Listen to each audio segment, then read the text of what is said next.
So I've been recording at my neighbor's apartment a lot because it's a lot quieter in his apartment than in my apartment, and he's been out of town.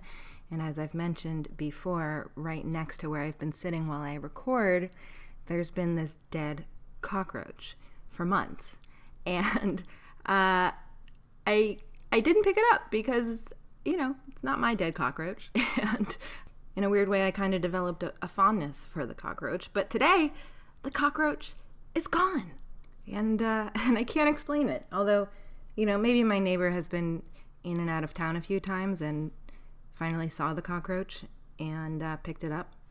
Maybe he's listened to the podcast, or maybe a larger animal came through and ate it. Or maybe he turned into a zombie and he had better places to be. And now for something completely different. Hi, my name is Annie Grossman, and I'm a dog trainer. This podcast is brought to you by School for the Dogs, a Manhattan-based facility I own and operate along with some of the city's finest dog trainers. During this podcast, we'll be answering your questions, geeking out on animal behavior, discussing pet trends, and interviewing industry experts. Welcome to School for the Dogs podcast.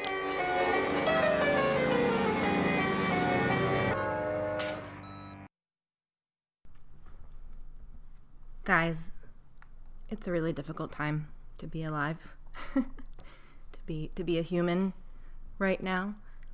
There's so much that's wrong with the world, but there's one silver lining that I just wanted to point out to anyone here who has a dog, which is probably you if you're listening. This is an excellent time for dining out with your dog. I know different places have different rules, but I live in New York City, and restaurants now have extended their outdoor seating areas into the streets and avenues, usually beyond the sidewalks. The tables are spaced at least 6 feet apart. People are generally pretty respectful about letting people have their space. And because it's outside, your dog can be there with you in what is kind of an ideal situation. No one is going to get too close to you. People are going to be more prudent than they would have been before, most likely. Again, I don't know where you are, but in New York City, where I am, I think people are doing a good job at social distancing. And in New York City, you are allowed to sit outside at a restaurant with your dog. Now, you might not want to bring your dog out with you when you go to a restaurant, but if it's something you'd like to try doing, this is an ideal moment to work on that. And I'm going to give you some tips and tricks to make dining out with your dog as easy as possible. But before I get to the training part of this, I just wanted to mention that when people bring their dogs out with them to, say, a restaurant, I think that they can sometimes be labeled as silly or indulgent. I am pretty sure that members of my own family, probably behind my back, say that, I should just leave my dog home alone more.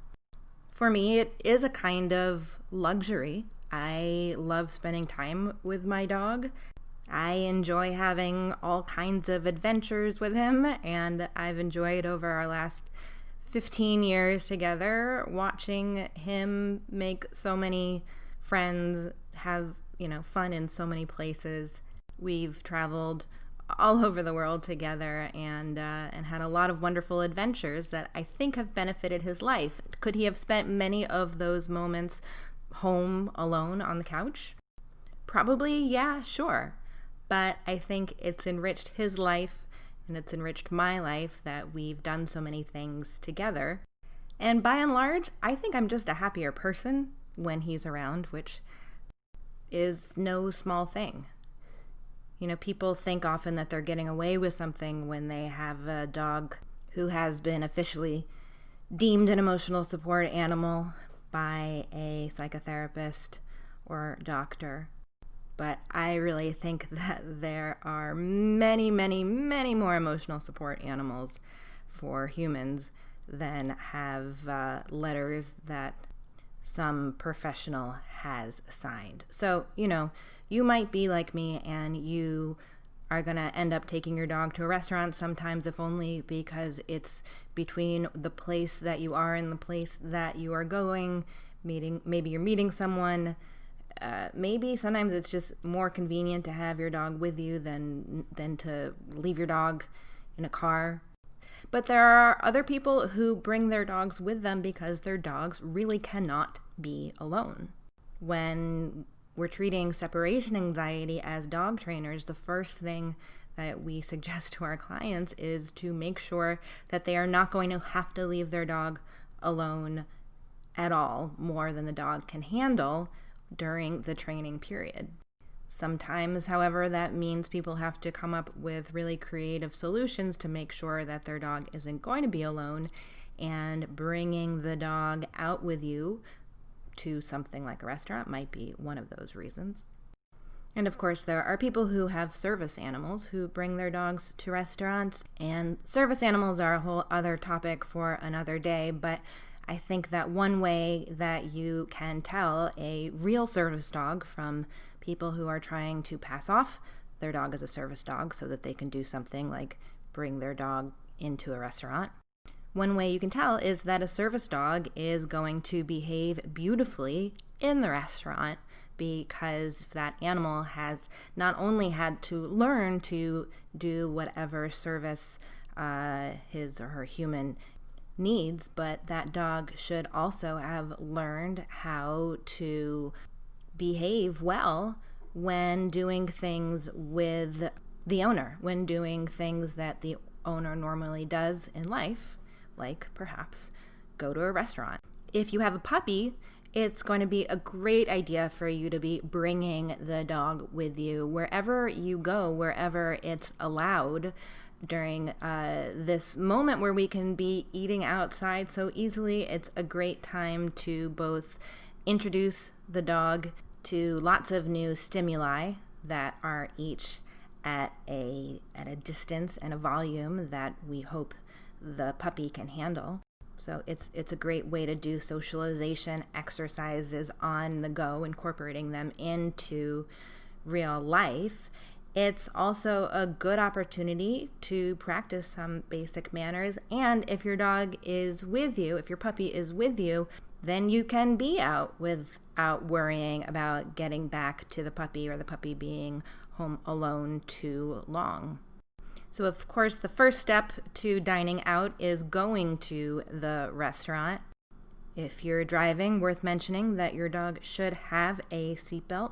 I usually recommend the Load Up harness, which is by Roughwear and is rated by the Center for Pet Safety.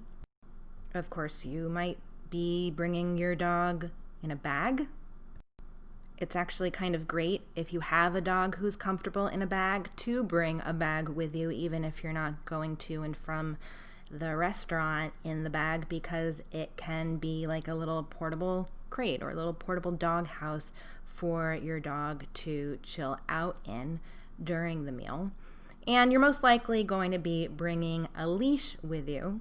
I personally like to have a long leash that I can loop around myself or the table or both. I like using the Found My Animal nylon leashes, which have fasteners on both ends, making it really easy to tie. I usually tie it around my leg while I'm sitting with my dog. Or if I'm using a shorter leash, sometimes I will wear a belt, like a leash belt, so I can attach the dog to that. The Found My Animal leash, I normally would just wear around my belt, but if there's something shorter, it's better to have the dog attached to you than to the table or a chair, because it's going to be easier to get the dog untangled, and also you do not want to risk your dog pulling over a table or a chair. I also like the virtually indestructible leashes, which are metal leashes, so like a dog can't bite through it. But that one, the 5.5-foot one, is not quite long enough for me to wrap around myself. So if I use that, I'll usually use a leash belt. Another key piece of equipment, perhaps the most important equipment, is going to be a mat. If you're doing training on a mat with your dog at home, then you can bring that mat or some smaller version of it. You've probably heard me talk before on this show about how much I love just like inexpensive yoga mats for this kind of thing, because you can like cut them into quarters. We sell quarter cut School for the Dogs yoga mats in our shop, but any yoga mat will really do the job. And what's nice is you can use the yoga mat at its full length at home to do training exercises. You can shape your dog to the yoga mat. I will link in the show notes on the episode of how to shape your dog to go to a mat. Really easy, really fun shaping exercise to start out doing with your dog. And then eventually you can be bringing just like a tiny piece of yoga mat with you, something small enough to, fold up and shove in your back pocket for those times where you just want your dog to have a place to be, but you maybe don't have a lot of room. Like maybe one day in the future when there won't be this forced 6-foot distance between tables outside, you want something smaller that you can just throw down, and your dog is going to be like, oh, you know what? I know exactly what to do here. This is where I take direction from my human, or this is just where I chill out. Either way, I am going to hang out on this spot and wait for further direction. If you've done a lot of training with your dog to get them comfortable on what I call like a sticky spot, then, you might not even need the actual yoga mat or whatever. You might be able to just throw down a napkin on the ground, and your dog is most likely going to generalize, you know what, there's a spot on the ground right next to my human. Usually when I go hang out on something like that that's right near her, we have a pretty good time. My dog is very much like this. Like at this point I could pretty much throw down, a tea packet next to me, and he is gonna go there, sit like it's his job. We've built up a lot of reinforcement history for him being on some kind of specific spot on the floor near wherever I am. So a couple other things you're gonna want to have on you when you are dining out with your dog. Ideally, you have treats with you. I suggest using something on the drier side, something not too slimy. It's funny, as a dog trainer, I feel like I have all kinds of thoughts about treats, even though I've never tasted pretty much any of the treats, but I have lots of thoughts about treats and how they like feel in my hand and what they're like when they end up as crumbs in my pocket, and what's the texture, what's the smell. I know what treats will go stale. I know what can't be out of the refrigerator for too long. I know which kinds of nut butter are going to be least likely to separate. Like some people know of a fine wine for every occasion.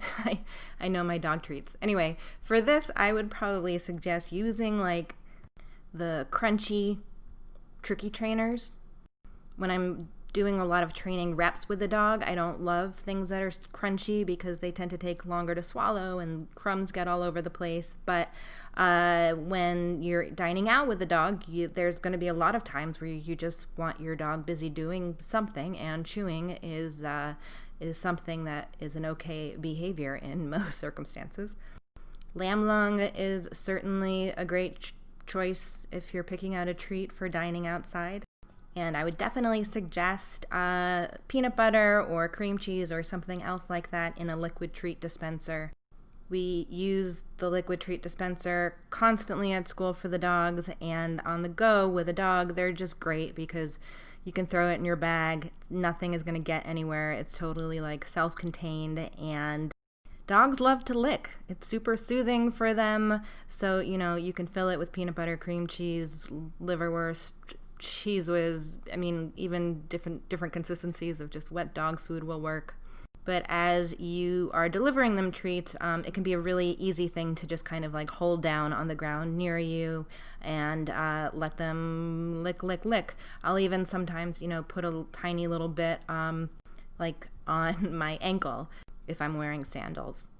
Or I'll use it with any number of toys. But before I talk about toys, I just wanted to mention that if you don't have treats on you, the good news is restaurants have food, so you can always get something that you can give to your dog. And I've given my dog bread from the table ripped up into tiny pieces. Is it ideal for dogs to be eating bread?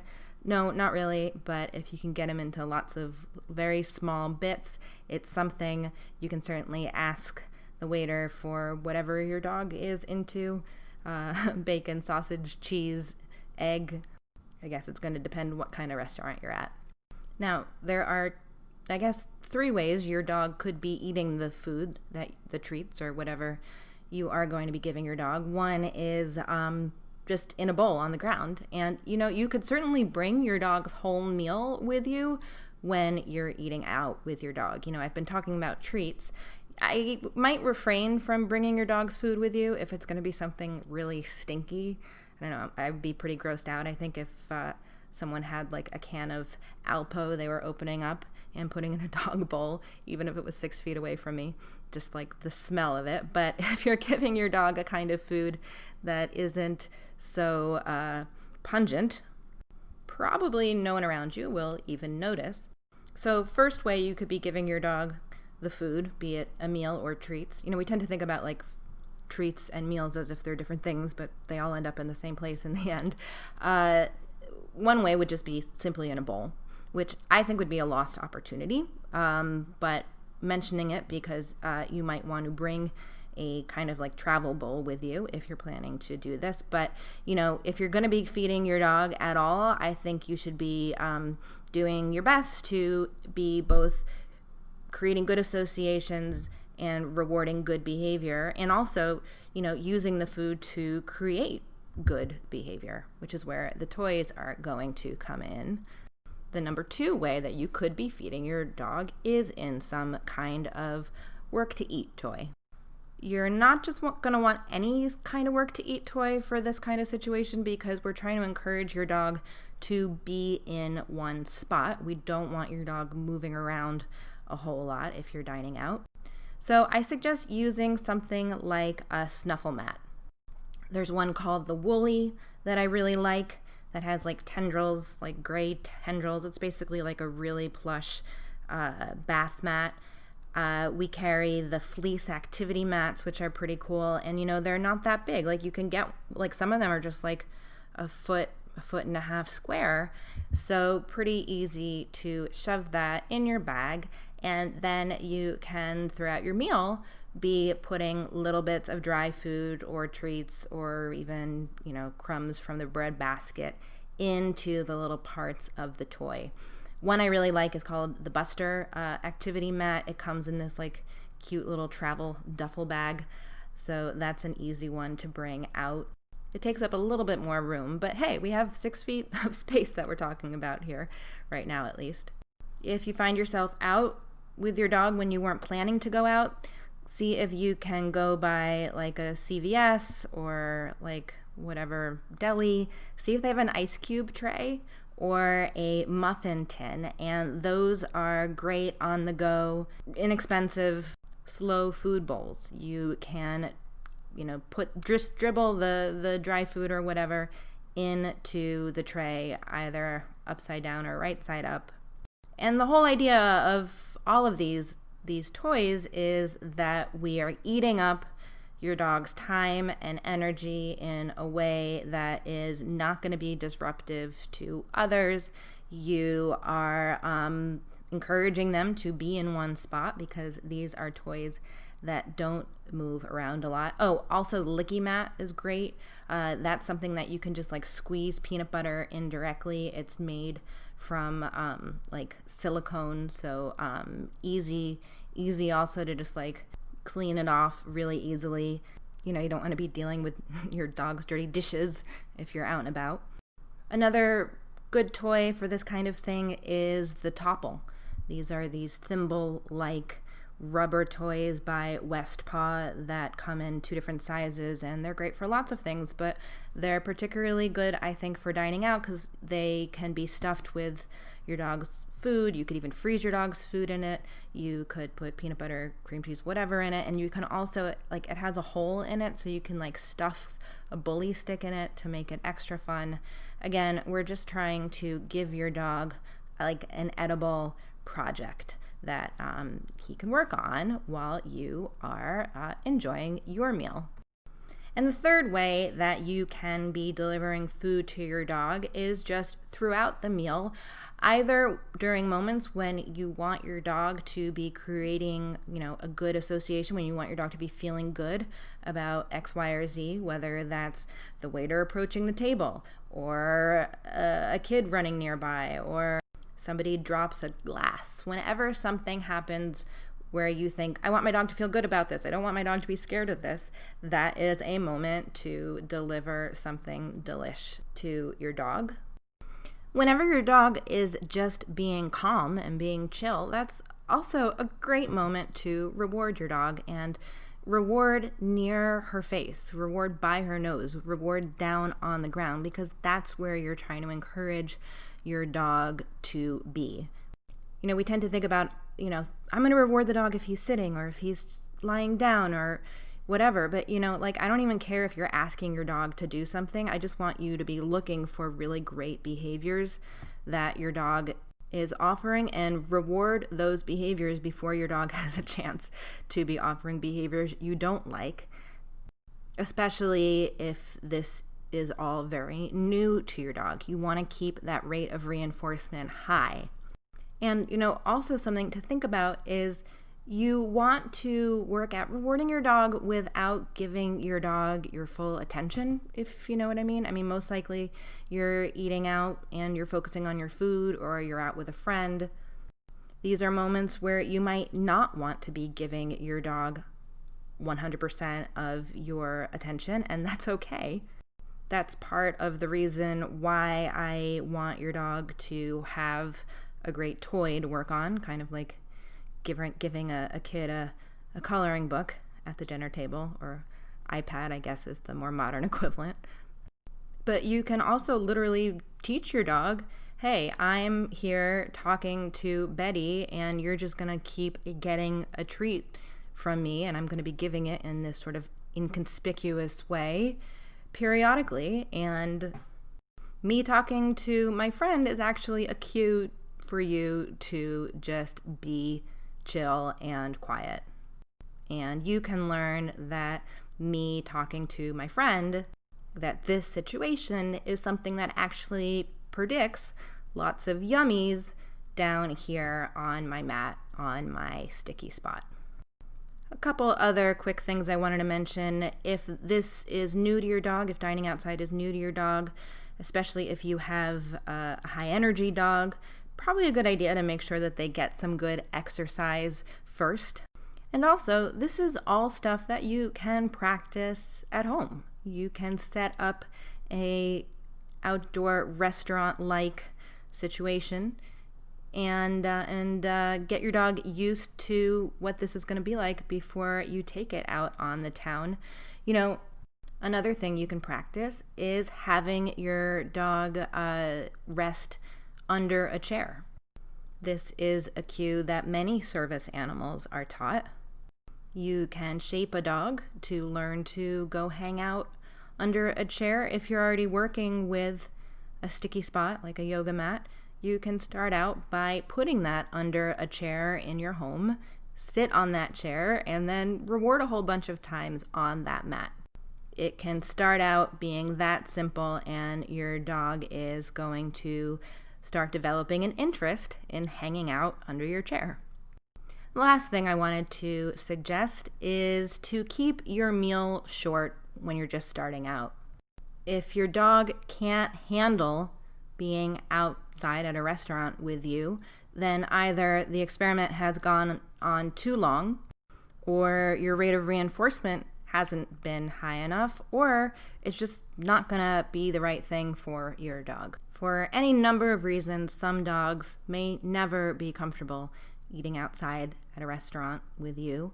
However, if it's something you think your dog could handle, if you're interested in trying it, if you have a puppy, I think that this is an excellent time to give it a go. Thank you very much for listening. Of course, most of the products I've mentioned in this episode can be found at storeforthedogs.com. Thank you to everyone who has been shopping with us. We recently added over 100 new items to the store.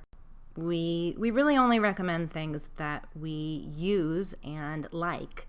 So we appreciate everyone who has been supporting School for the Dogs by shopping there. And we just added all of our new online courses to the online store. So go check it out, storeforthedogs.com. This is the second season of the podcast, and the topic of Lassie keeps coming up this season, and I think I want to lean in.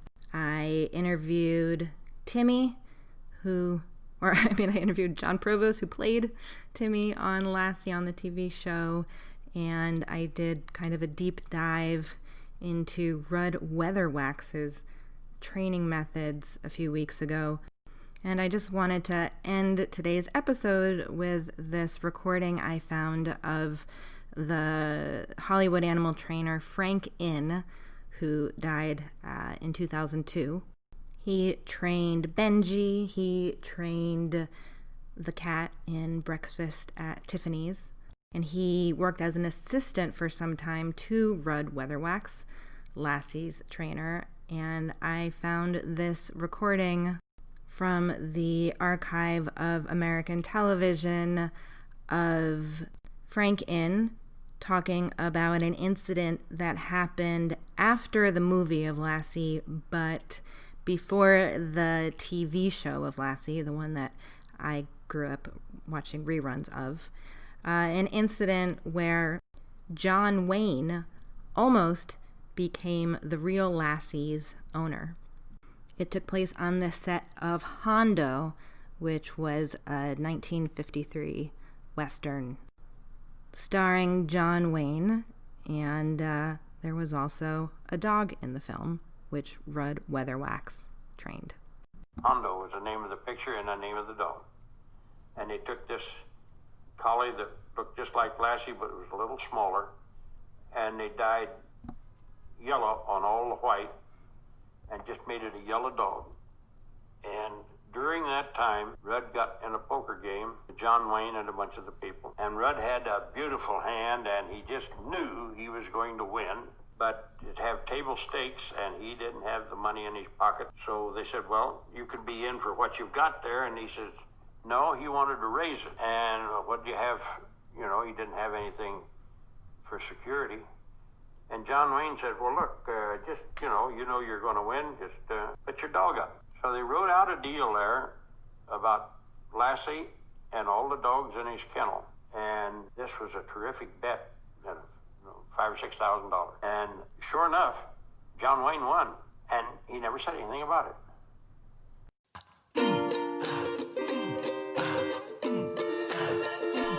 Thanks so much for listening. You can support School for the Dogs podcast by subscribing, leaving a 5-star review, telling your friends, and shopping in our online store. Learn more about School for the Dogs and sign up for lots of free training resources on our website, schoolforthedogs.com.